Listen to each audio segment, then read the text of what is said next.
Bien, Monsieur le Président, Mesdames, bonjour. Nous regrettons d'avoir décalé les auditions de ce matin. J'espère que ça n'aura pas trop perturbé votre concentration. Je suis convaincu de cela. Je vous rappelle que pendant un quart d'heure, vous allez nous réexposer les grandes lignes du projet que vous avez déposé le 10 janvier et ensuite une demi-heure d'échange avec le jury. Je tiens à préciser, parce qu'il y a suffisamment d'esprits malicieux dans la salle, que c'est le pur hasard qui fait que vous vous présentez devant nous un 8 mars.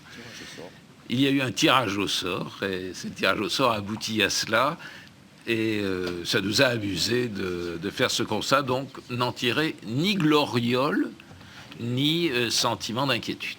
Donc, Monsieur le Président, c'est à vous. Merci, Monsieur le Président. Monsieur le Président, Mesdames et Messieurs les conseillers, même si c'est le fait du hasard, merci tout de même de nous recevoir le 8 mars, qui est donc la date de la Journée de la Femme. Nous y voyons pour notre part un heureux présage. À mes côtés, les trois fées qui se sont penchées sur le berceau de cette chaîne, Valérie Toragnan, qui dirige, elle, depuis 10 ans, qui n'aura aucun rôle dans la chaîne parce qu'il faut qu'il y ait une séparation stricte, mais qui est en quelque sorte la gardienne de l'esprit. Isabelle Giordano, qui a travaillé avec nos équipes ici présentes pour traduire dans le langage de la télévision cet esprit du L. Et enfin, Constance Binquet, qui dirige notre régie et qui, dans sa carrière, a toujours tenu ses engagements. Nous nous connaissons depuis longtemps, notre groupe, je veux dire, nous avons travaillé avec vous sur de nombreux dossiers et cependant, nous nous présentons aujourd'hui devant vous avec la fougue et même le trac des jeunes entrepreneurs parce que nous venons défendre un projet auquel nous croyons de tout cœur, que nous aimons même passionnément. Imagine-t-on un kiosque dans lequel il n'y aurait pas de journaux de la presse féminine qui représentent 25% des magazines, des tirages des magazines? Non. Et bien de la même manière, il nous paraît difficile d'imaginer que le paysage de la télévision gratuite puisse se passer d'une chaîne féminine.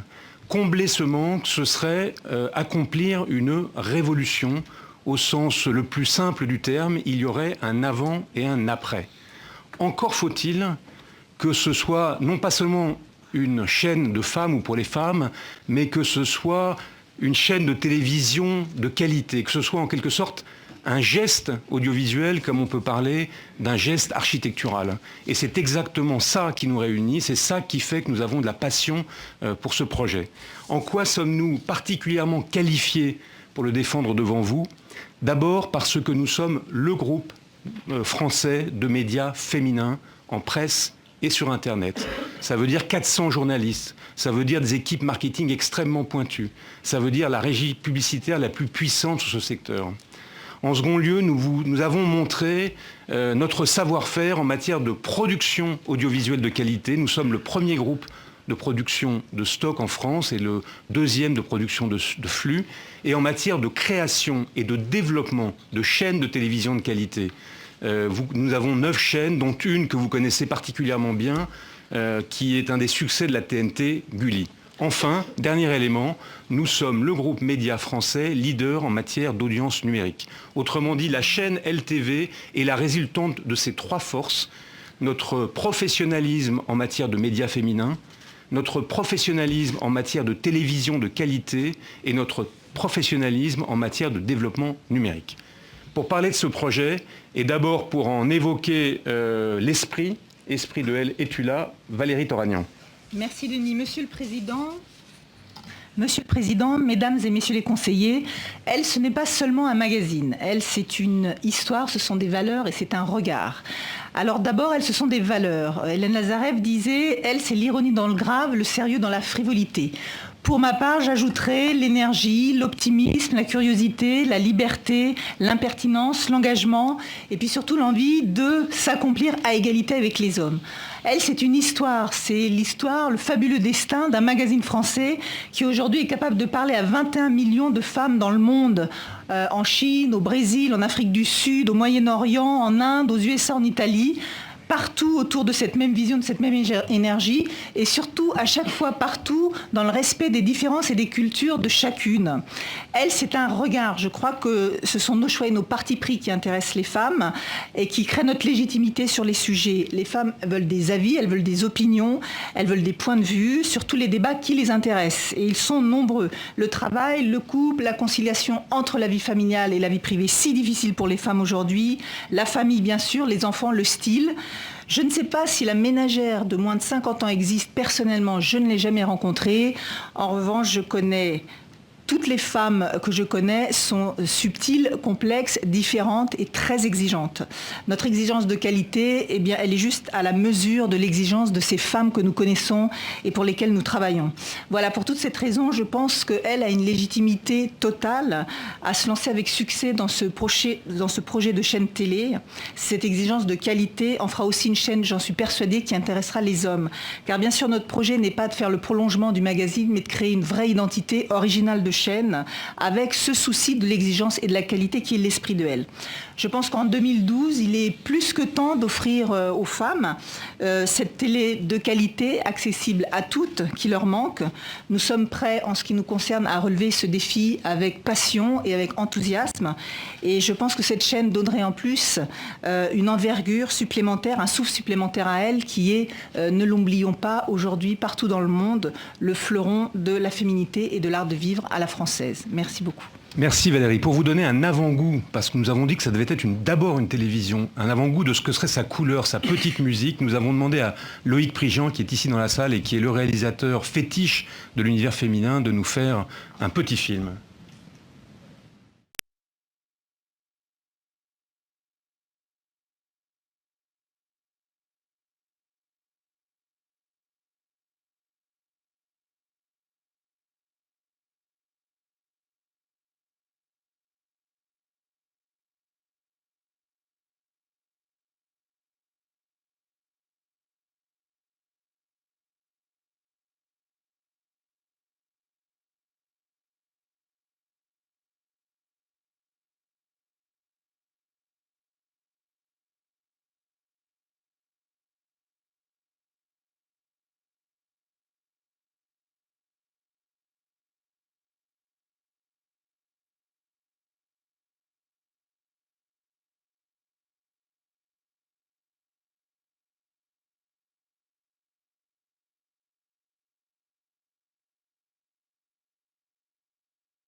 l'idée de cette chaîne. Je vais vous en exposer la philosophie générale. Je vais maintenant vous en exposer la philosophie générale. Monsieur le Président, Mesdames et Messieurs les conseillers, j'aime la télévision. J'aime la télévision quand elle est inventive, quand elle est créative et quand elle est métissée. Alors, je ne sais pas si c'est en fonction de ce que je suis ou de mes origines, mais c'est vrai qu'en tant que femme, moitié antillaise, moitié italienne, je ne me reconnais pas dans la télévision telle qu'elle est aujourd'hui, encore moins sur la TNT. Et ce qui m'a plu dans ce projet sur lequel nous avons travaillé tous ensemble avec les équipes de Denis, ce qui m'a plu, c'est que cette grille est ambitieuse et elle répond à une double exigence. Elle répond à une exigence d'inventivité, de créativité et une exigence de diversité. C'est une grille ambitieuse en termes de programme, en termes de budget, 60 millions d'euros pour l'année de démarrage. Et puis c'est une télévision, une grille ambitieuse en termes de programme, tout simplement parce que ces programmes, nous les avons conçus avec l'esprit de Elle dont parlait Valérie. C'est une télévision intelligente, impertinente, pétillante, glamour, attractive que nous avons envie d'imaginer. C'est une télévision qui n'existe pas, une télévision positive. Alors, je vais vous exposer très rapidement un petit peu l'intention. 30% des programmes de cette chaîne seront originaux, 30% des productions seront originales. Et puis surtout, dans cette ambition, nous avons un double atout. On va pouvoir s'appuyer sur l'expérience, le savoir-faire du groupe dont a parlé Denis, et nous serons également très très attachés à travailler avec de nombreuses sociétés de productions indépendantes. Et puis, ces deux mots d'ordre dont j'ai parlé, l'originalité, la diversité, eh bien, ils seront toujours dans nos têtes quand il s'agira d'acheter, de sélectionner des fictions, des documentaires, des programmes courts, des films de cinéma. C'est vraiment, ce sont vraiment ces mots d'ordre que nous aurons à l'esprit. Ce sera notre souci principal. Alors, je vais vous dire un petit mot des 6 formats originaux que nous avons imaginés pour l'heure. Il y a 4 rendez-vous hebdomadaires, un magazine sur la mode, un magazine sur la santé, un magazine sur la sexualité et sur le couple et un magazine de société centré sur des témoignages de femmes.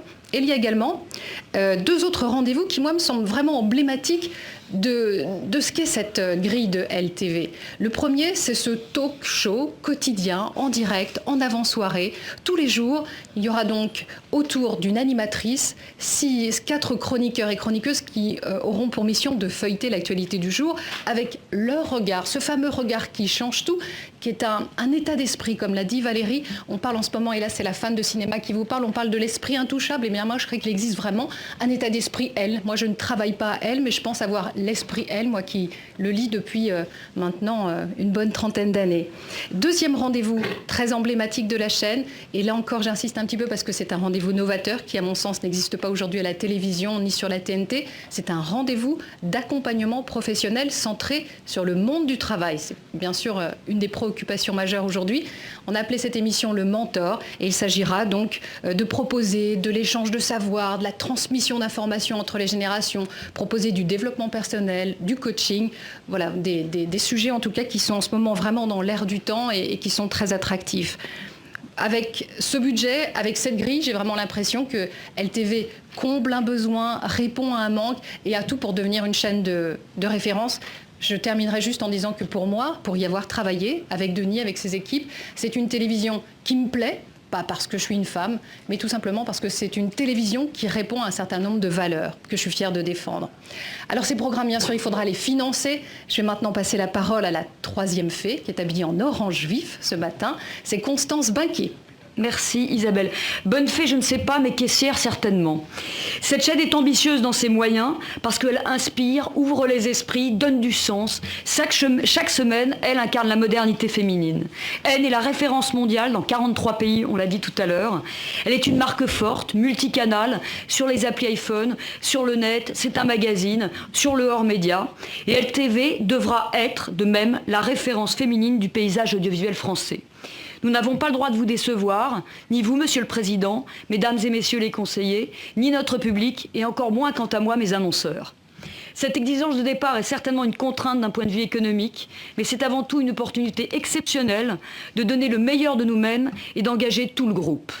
LTV est ambitieuse dans ses objectifs d'audience. Nous avons l'objectif de capter dès 2015 2,3% de part d'audience sur les 4 ans et plus et 4,1% des téléspectatrices de moins de 50 ans responsables des achats, cette fameuse ménagère moins de 50. L'objectif est de générer 82 millions de chiffre d'affaires pub en 2015 et 120 millions d'euros en vitesse de croisière. Ce qui est intéressant, c'est que nous toucherons évidemment des annonceurs qui sont actuellement en télévision. Je pense par exemple aux annonceurs de la beauté, mais aussi d'essayer de toucher de nouveaux annonceurs qui s'intéressent à la télévision, mais qui n'ont pas encore franchi ce pas, faute de l'existence, on va dire, d'un média totalement ancré dans leur patrimoine de marque.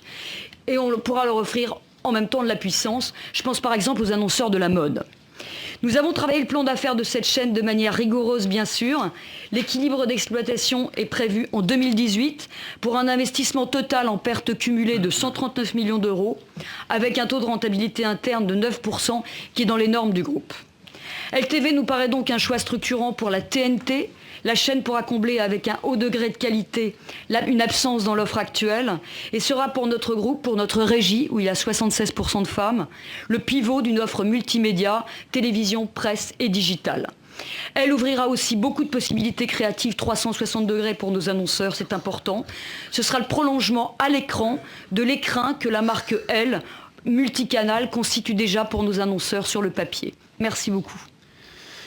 Monsieur le Président, Mesdames et Messieurs les conseillers, nous avons de la passion pour ce projet parce que c'est un beau projet pour la société et, nous semble-t-il, un beau projet pour la télévision.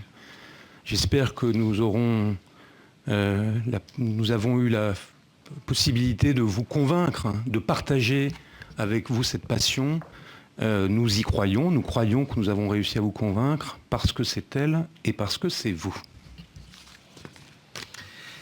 Madame Françoise Laborde. Merci, Monsieur le Président, Monsieur, Mesdames, Monsieur plutôt. Une observation et 3 questions. Je me demandais, après la conversation qu'on a eue avec la diversité, comment éviter, concernant les femmes, le même syndrome, genre Journée de la femme, chaîne alibi, un jour par an. Comment éviter qu'au fond, on démarre avec de très bonnes intentions et puis au fil des années, on devient une mini-généraliste. Deuxième question, j'ai vu que dans votre film, vous repreniez des images du rendez-vous qui existe déjà sur Europe le matin. À voir comme ça, comment faire en sorte d'éviter de tomber dans j'allais dire les deux travers, c'est-à-dire la femme glamour, frivole, potin, comment on s'habille, la mode, etc. Parce que les femmes, c'est aussi la précarité, c'est aussi les mères célibataires, c'est aussi voilà. Et c'est pas simplement la sexualité, la modernité et le look VIP. Deuxième question, le passage écrit TV est toujours difficile. Il y a eu l'exemple d'un célèbre magazine spécialiste dans le poids des photos et donc de l'image qui est quand même pas arrivé à se retrouver en télévision. Et puis dernière question, pour être franchement désagréable jusqu'au bout, le groupe a déjà rendu une fréquence, vendu une autre. On a eu le sentiment que votre PDG n'était pas follement enthousiasmé, ou bien on n'a pas bien compris. Donc, est-ce que vraiment, vous êtes prêt à vous engager pour 100 ans dans LTV ou pas? Voilà. Merci de ces questions parce qu'elles nous permettent de lever un certain nombre de malentendus, ou en tout cas de nous exprimer, de nous expliquer sur ces points. Je vais commencer à répondre sur la dernière question, le groupe, son engagement. Ensuite, je reviendrai sur ce qu'est la diversité pour nous, et puis je laisserai Isabelle et Valérie répondre sur le langage, la transformation du langage télévisuel. Sur l'engagement du groupe, vous connaissez trop bien les sociétés pour ne pas savoir que si nous sommes présents devant vous, c'est que nous l'avons fait avec le plein assentiment de notre actionnaire et d'Arnaud Lagardère, qui a d'ailleurs signé la lettre de transmission au CSA de notre projet et la lettre d'engagement financier. Il est vrai qu'il l'a dit récemment, à l'occasion d'une conférence d'analystes. Vous savez là encore ce que c'est qu'une conférence d'analystes, c'est lorsque vous rendez compte de vos résultats, vous êtes devant une centaine de jeunes gens des banques qui cherchent les détails désagréables pour vous, dont après une annonce de résultats dans lequel nous avions passé des dépréciations d'actifs qui n'ont pas d'impact sur notre santé, mais qui témoignaient du fait qu'un certain nombre d'investissements avaient dû être évalués. Il a dit, pour LTV comme pour tous les investissements dont il a parlé avec prudence. il était dans la nécessité de le faire et il a dit qu'il souhaitait que cette chaîne se fasse en partenariat. Et nous aussi. Et d'ailleurs, nous l'avons écrit dans le dossier et nous l'avons dit. Nous souhaitons effectivement que cette chaîne se fasse en partenariat si la possibilité s'en offre, parce que notre expérience à Gulli et aussi à Mezzo montre qu'on est plus intelligent à plusieurs que seul et que, à la fois pour la compétence, mais aussi pour l'accès au droit, le fait de travailler avec d'autres n'est pas un inconvénient, c'est un avantage. J'ajoute qu'on a l'habitude de ça, y compris dans la presse écrite. Ce partenariat, ce n'est pas forcément tout de suite, ce n'est pas une urgence. Nous voulons d'abord mettre en œuvre cette chaîne et évidemment ce partenariat s'inscrira dans le cadre du projet tel que nous l'avons défini et dans le cadre du projet tel que vous nous l'aurez défini si vous nous faites le bonheur de nous accorder cette possibilité. Voilà. Est-ce que cet engagement est contradictoire avec notre histoire en matière de TNT? Notre histoire en matière de TNT, elle est double. Elle est celle, effectivement, de Virgin 17. Nous avons dû arrêter l'exploitation de Virgin 17, tout simplement parce que cette chaîne n'était pas exploitable sur le plan économique. C'est notre faute. Nous avons accepté des conditions qui la rendaient inexploitable. Et donc, au bout d'un moment, parce que nous sommes un groupe économiquement responsable, nous avons dû tirer les leçons de ça et nous avons simplement couvert à peine le niveau des investissements dans cette chaîne. Pardon.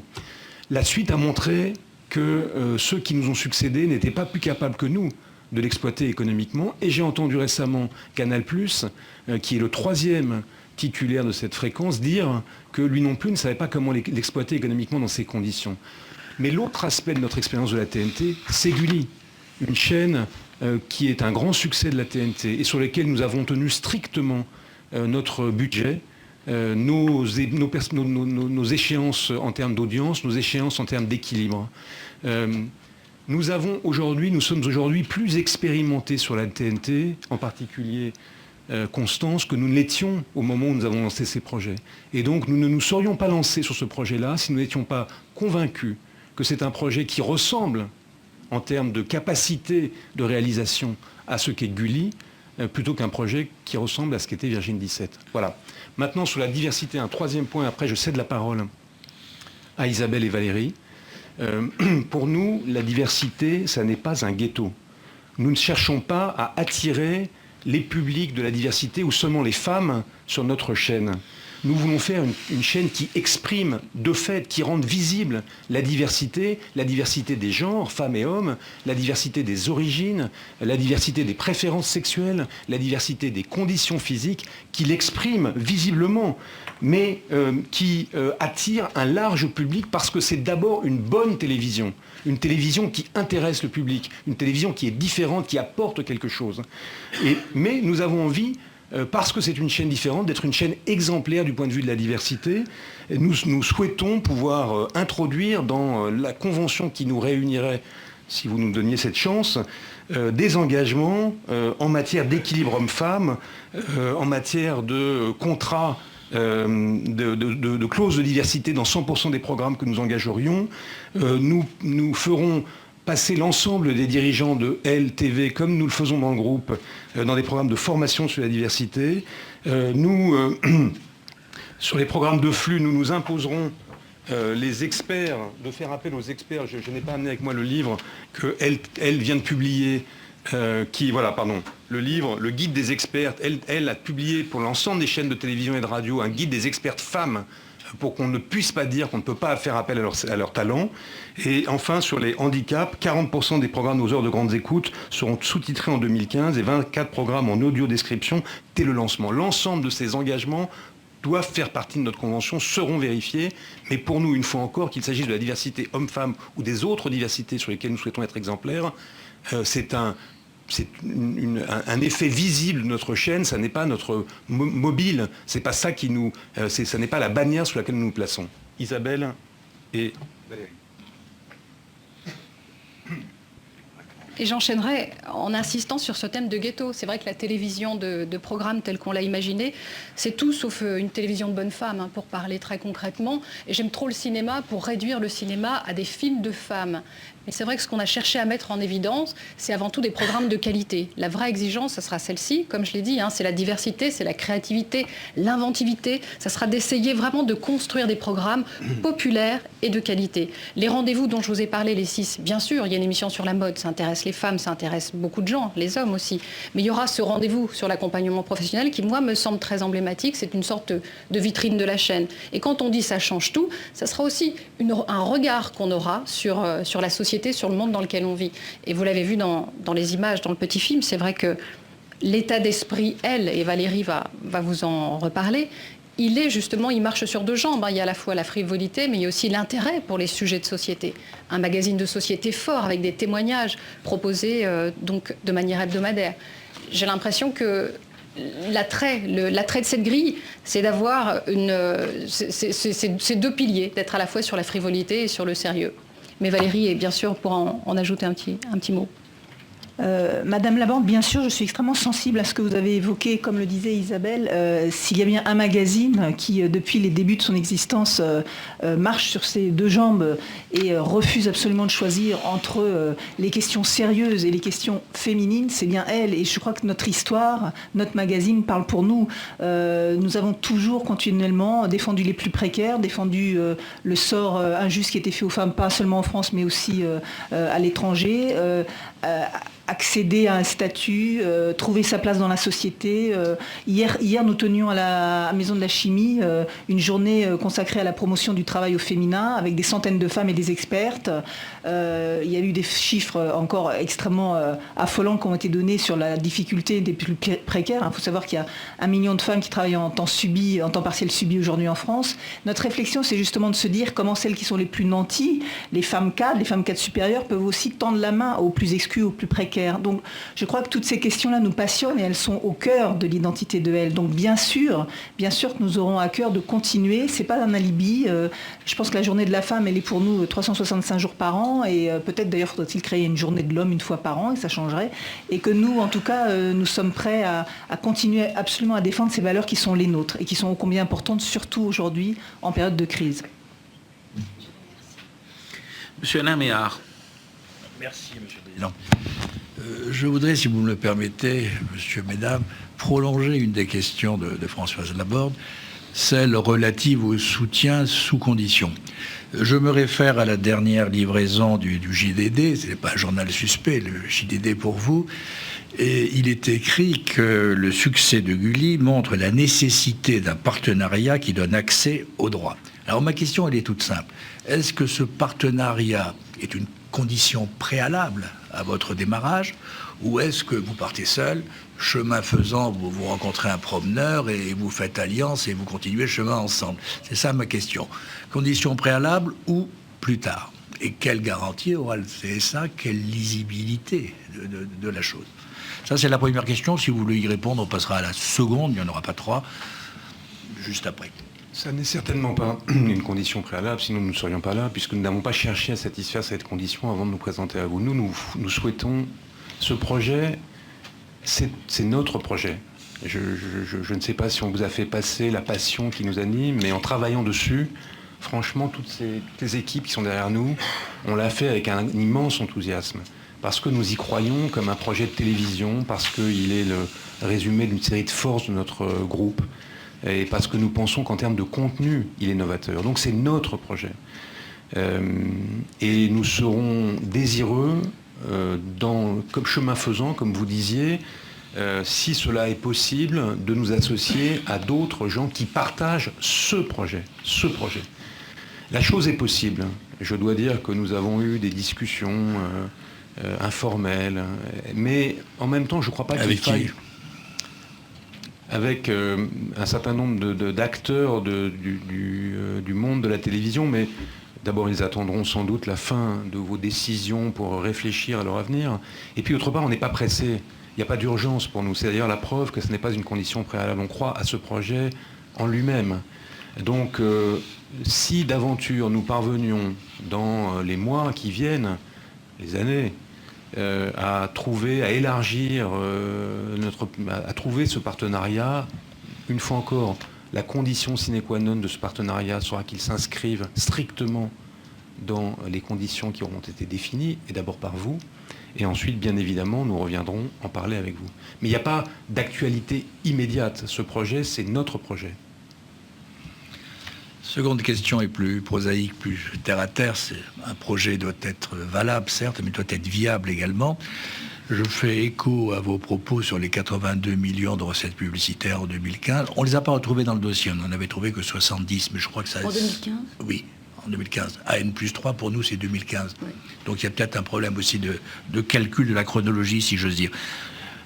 Vous vous fondez sur une hypothèse de 2,3% d'audience dès 2015. Ce n'est pas un peu ambitieux? Quel environnement peut minorer ce qui peut sembler optimiste? Alors, deux choses. D'abord, sur la part d'audience 4 ans et plus et féminine, on a tablé sur deux choses. La première, c'est les investissements importants qui sont investis dans cette grille d'une part, et d'autre part, la puissance de la marque Elle. Et dans un univers qui aujourd'hui, on s'est mis à terme, en gros, entre W9 et TMC au bout de 4 ans, ce qui ne nous semblait pas être totalement déraisonnable. Aujourd'hui, sur Gulli, on est à 2,1, donc 2,3 sur une chaîne comme Elle, ça nous semblait quelque chose de raisonnable. Ça, c'est sur la part d'audience. Sur la publicité, on a fait un travail assez poussé en regardant annonceur par annonceur sur les cibles féminines qui nous intéressent, ce que ça représentait en termes de chiffre d'affaires. Et puis, on a regardé un petit peu après, en fonction de notre part d'audience, on a minoré, on n'aura pas évidemment les mêmes effets que les chaînes leaders, que ce soit TF1, sur notre point de part de marché publicitaire par rapport à notre part de marché d'audience. Et on est arrivé sur ces chiffres qui nous semblent sincèrement pas ambitieux quand même, évidemment. 80 millions, on ne les trouve pas.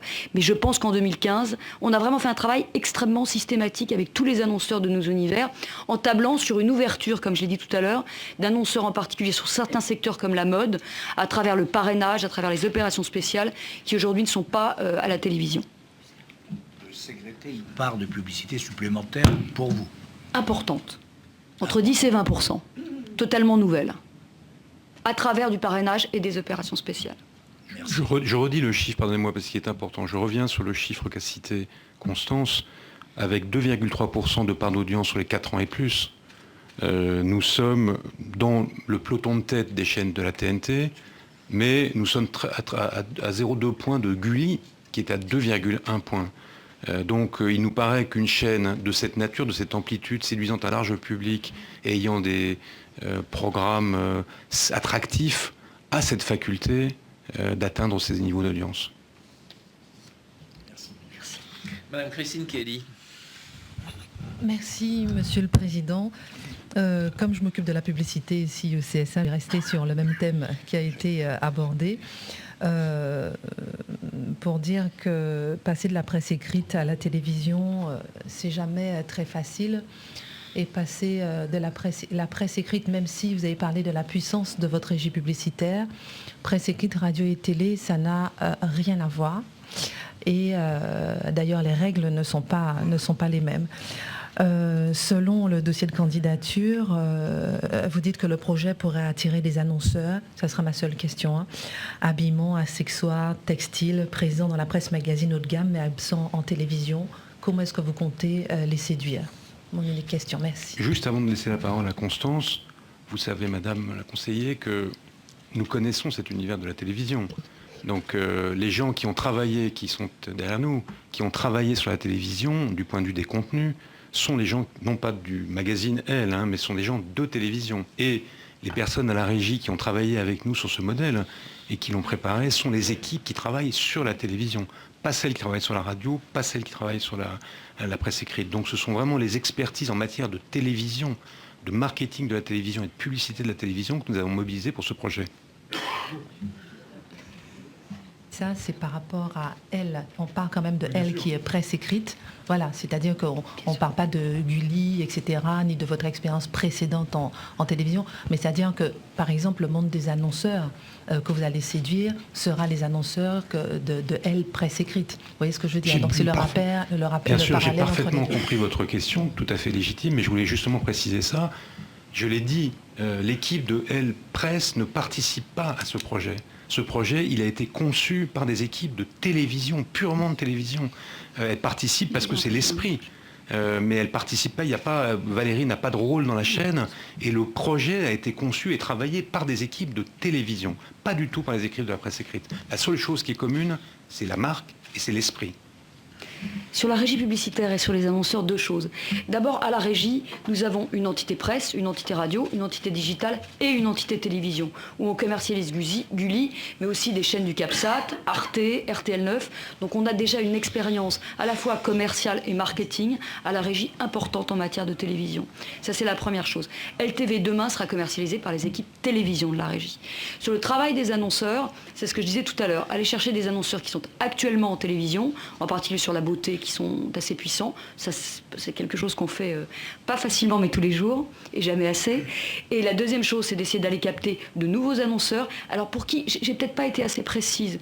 Aujourd'hui, ces annonceurs ne vont pas en télévision, d'abord parce qu'il n'y a peut-être pas le réceptacle nécessaire, et surtout parce que faire un film en télévision, c'est cher.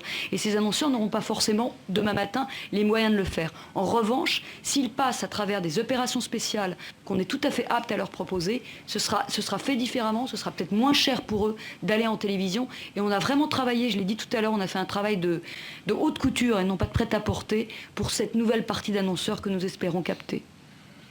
Merci. Monsieur Rachid Arabe. Si cette audition avait eu lieu le 7 ou le 9 mars, vous seriez venu dans la même formation. Oui, bien sûr, bien sûr. C'est tout à fait à l'image, si vous regardez le baromètre de la diversité qui est fait tous les 6 mois par le Conseil supérieur de l'audiovisuel, c'est tout à l'image de l'audiovisuel et de la représentation de la femme. On la voit, elle est experte souvent, pas assez souvent, je vous rejoins, mais enfin, elle n'a jamais le rôle de distribuer la parole. Donc je constate, ça n'est pas un reproche, monsieur Oliven, qu'il y a encore du boulot à faire. Mais oui, mais c'est la réalité. Regardez les chiffres qui sont publiés tous les 6 mois par le CSA. Oui, vous venez de le faire. Non, plus sérieusement, combien d'hommes lisent Elle ? Aujourd'hui, c'est 25% de l'audience. Donc c'est aussi en ça que je pense que cette télé, parce que ce magazine sur un esprit donné, et parce qu'il s'intéresse à des sujets extrêmement variés, intéresse les hommes, je pense qu'en cultivant, en gardant cet esprit-là, et en s'engageant sur des débats qui sont absolument des débats de société qui passionnent tout le monde, les hommes s'intéresseront à cette télé. Et je pense que c'est évidemment ce qui nous intéresse, et on en a parlé souvent avec Isabelle, il faut que les hommes aussi trouvent un intérêt dans cette télé. Monsieur Oliven, vous lisez Elle ? Je lis Elle depuis, je crois que j'ai 14 ans. Toutes les semaines ? Toutes les semaines.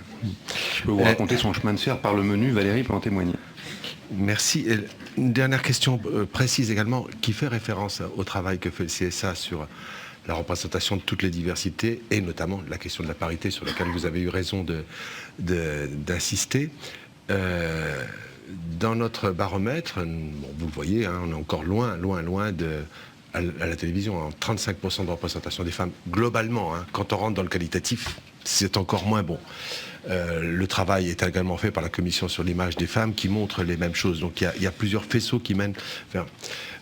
dans les engagements que vous avez fort justement pris sur les questions de diversité et de représentation, est-ce que par exemple, sur cette question bien précise des femmes, sur lesquelles on sait sociologiquement qu'elles sont 51% de la société française, est-ce que vous seriez prêt à prendre un engagement chiffré de représenter année après année, quantitativement et qualitativement, la proportion des femmes dans la société française ?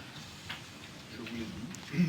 J'essaie de retrouver, parce que je voudrais être précis sur ce point.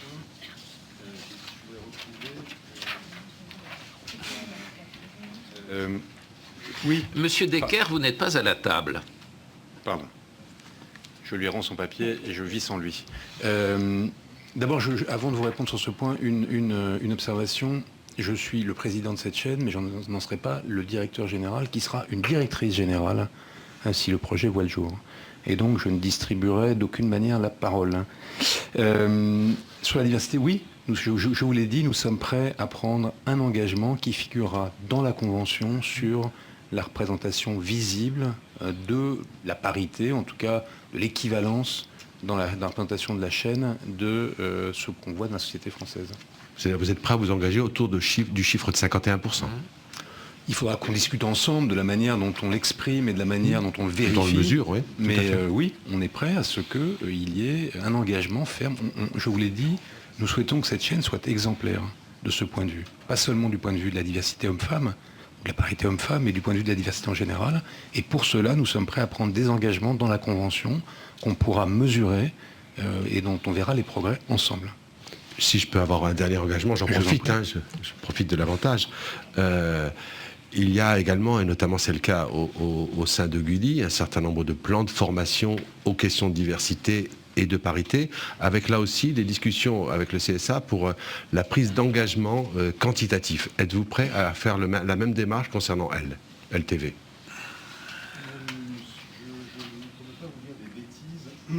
Je vérifie ce que nous faisons nous-mêmes dans le groupe. Nous sommes prêts à prendre un engagement, oui, sur la formation de l'ensemble des personnels travaillant dans cette chaîne, si c'est ça votre question, oui. Sur de sensibilisation à la diversité entre le lancement de la chaîne, entre la décision du CSA et le lancement de la chaîne en octobre. Oui, il existe au sein du groupe Lagardère une commission chargée des Donc on est prêt à prendre cet engagement. Merci bien. Monsieur Emmanuel Gabla.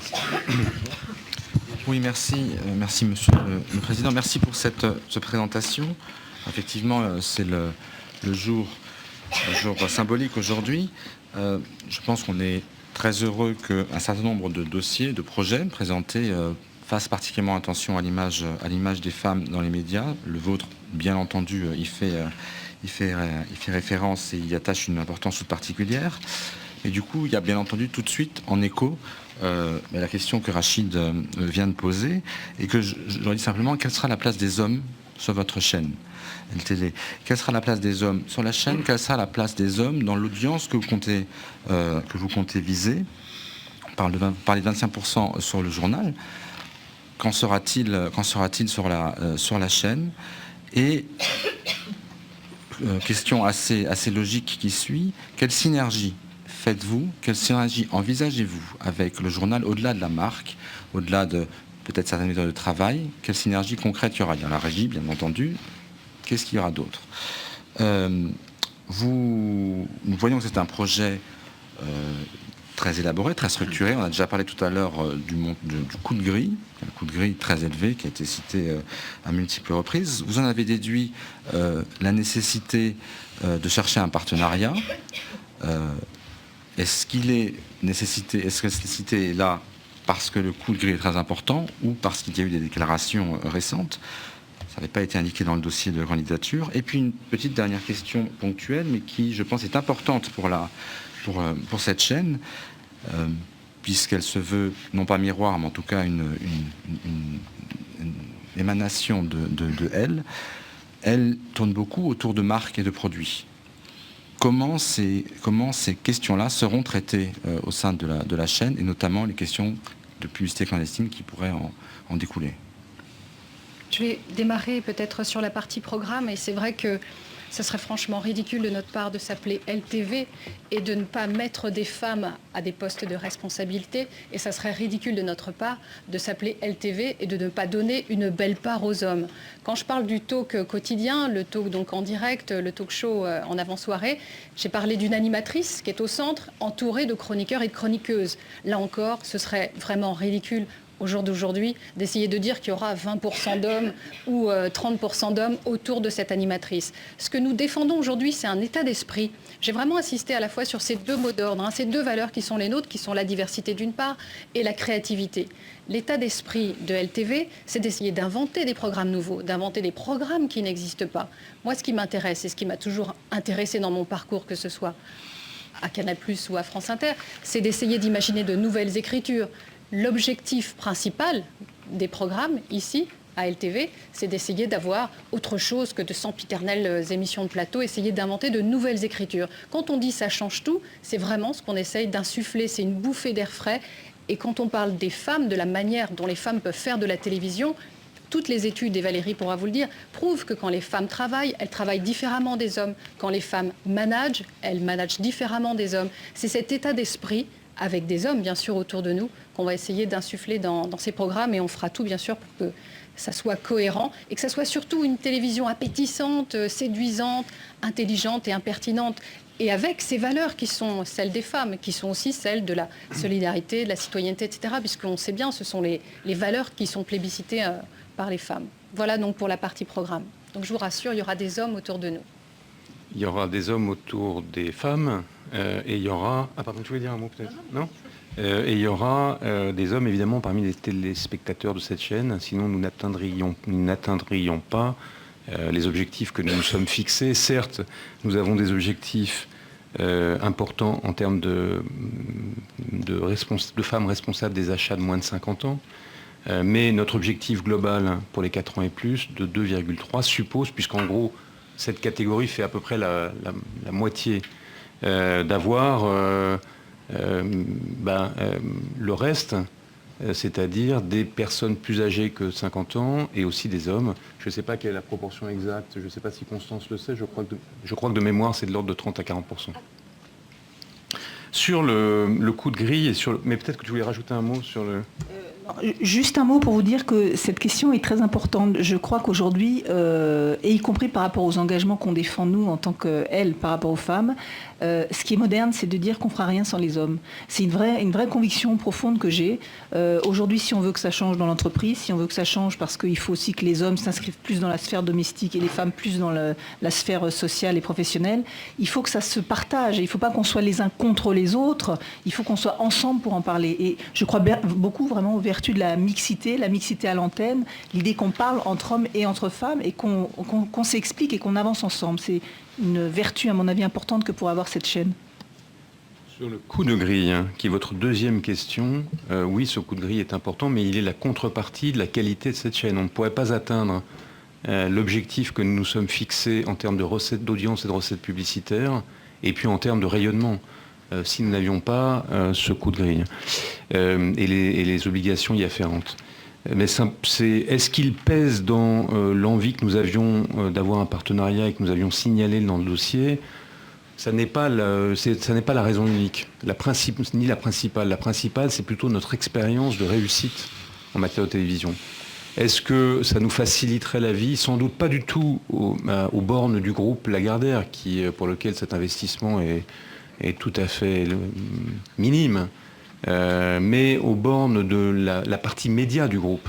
Nous avons un résultat annuel qui est de l'ordre de entre 50 et 60 millions d'euros. Nous avons parfaitement la capacité de financement en cash de cet investissement. Nous venons de mobiliser, ou plutôt de libérer 600 millions d'euros avec la vente d'un certain nombre d'actifs en Europe et 150 millions d'euros avec la vente d'une radio en Russie. Donc le cash n'est pas un problème, mais c'est vrai que porter avec d'autres la montée en charge de cette chaîne de télévision allégerait les résultats de la branche média. Cela étant, ce n'est pas le critère principal, ce n'est pas le motif principal. Le motif principal, je le répète, c'est le succès que nous avons rencontré dans le partenariat avec Gulli, parce qu'il y a une confrontation fertile. J'ai oublié malheureusement de noter votre troisième question. 10 secondes pour la rappeler. Publicité clandestine. Ah, ça y est, publicité clandestine. Et 10 secondes pour répondre. Nous avons demandé une consultation juridique. Nous sommes parfaitement conscients de ce sujet. Et donc, si vous nous accordiez votre confiance, nous reviendrions vers vous avec une consultation dont nous débattrions sur les manières de limiter les risques sur la marque, sur la publicité clandestine, sur le droit de la concurrence, parce que nous sommes évidemment conscients de la nécessité d'un mur de Chine sur cette question. Bien, Monsieur le Président, vous avez réussi à échapper aux questions de Monsieur Patrice Gélinet et de Madame Francine Mariani-Ducret. Merci beaucoup. Cet entretien est terminé. Merci Monsieur le Président. Merci. Mesdames.